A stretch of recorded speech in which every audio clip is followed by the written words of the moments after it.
Country other than the country of nationality. अगर आपके पास जो है वो पाकिस्तान की नेशनलिटी है या आपके पास कोई और नेशनलिटी है, किसी और कंट्री में आप रह रहे हैं, तो उसमें आपके पास उसकी प्रॉपर जो है वो वहाँ का, फॉर एग्ज़ाम्पल अगर जो लोग दुबई में सऊदीया में काम कर रहे हैं तो उनके पास उसकी जो उनका कामा है या जो उनका वर्क परमिट है उसकी जो वो चाहिए, ठीक है। इसके अलावा कुछ और जो अदर कंट्री मलेशिया वगैरह में शेंजन जोन से बाहर हैं तो उनके पास उसकी जो है वो लीगल स्टे की रीज़न होनी चाहिए, वो आपने यहाँ पे लगानी।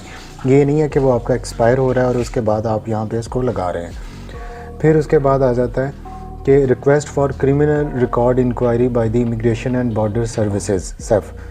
तो अब ये हो सकता है कि जो क्रिमिनल रिकॉर्ड या आपका जो पुलिस सर्टिफिकेट है, क्लियरेंस सर्टिफिकेट, ये आपको अपनी कंट्री से जो है वो लेना पड़ेगा। अगर आप पाकिस्तान से हैं, आप इंडिया से हैं, आप नेपाल से हैं, आप बांग्लादेश से हैं, तो आपको अपने कंट्री की वो स्पेसिफिक पुलिस जो है वो क्लियरेंस सर्टिफिकेट लेना पड़ेगा, ठीक है।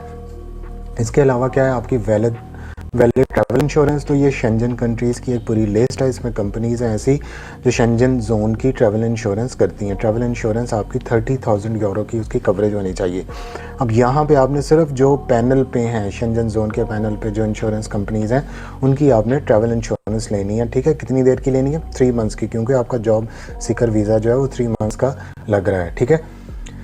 अब इसके अलावा आपका ट्रांसपोर्ट डॉक्यूमेंट है, round trip flight reservation showing date of departure and date of return. अब ये बहुत इंपॉर्टेंट है कि आपने 2 वे टिकट उसकी रिज़र्व करवानी है। ये आप किसी भी एजेंट से, जो ये एजेंट्स बैठे हैं उनसे आप इसको करवा सकते हैं। और इसको आपकी 2 वे 3 मंथ्स का वीज़ा है, तो जो डिपार्टेड आपकी डेट है उसे एस्टिमेट जो है वो 3 मंथ की बाद की आप डेट रख सकते हैं, ठीक है।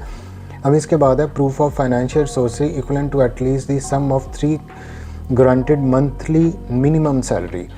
अब यहाँ पे एक आपके पास थोड़ी सी बैंक स्टेटमेंट भी होनी चाहिए। आप भूखे नंगे तो है नहीं कि आप वहाँ पे आके वो आपको खाना भी देंगे, आपने वहाँ पे सड़कों पे मांगना है। तो आपके पास जो उनकी मंथली मिनिमम इनकम है पुर्तगाल में, देखें ये 705 यूरो पर मंथ है, तो ये आपके पास एटलीस्ट इसका जो है वो 3 गुना, मैं इसको 3 गुना नहीं, मैं इसको 5 गुना कह रहा हूँ कि आपके पास कम से कम इतनी की बैंक स्टेटमेंट होनी चाहिए जो 8 से 10 लाख की बन जाती है।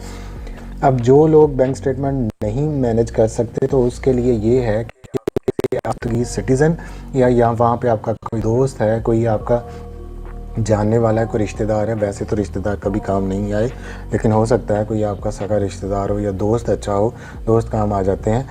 और उसके पास वहाँ की रेजिडेंसी हो या वहाँ का वो सिटीज़न हो, तो वो फिर आपको एक जो है वो प्रूफ ऑफ स्पॉन्सरशिप लेटर जो यहाँ पे मैं दिखाने वाला हूँ, जिसको वो फिलअप करेगा, तो वो आपके लिए वो फिलअप करेगा कि मैं इसके जो खर्चे हैं, इसका खाना जो है वो मेरे ज़िम्मे है, ठीक है।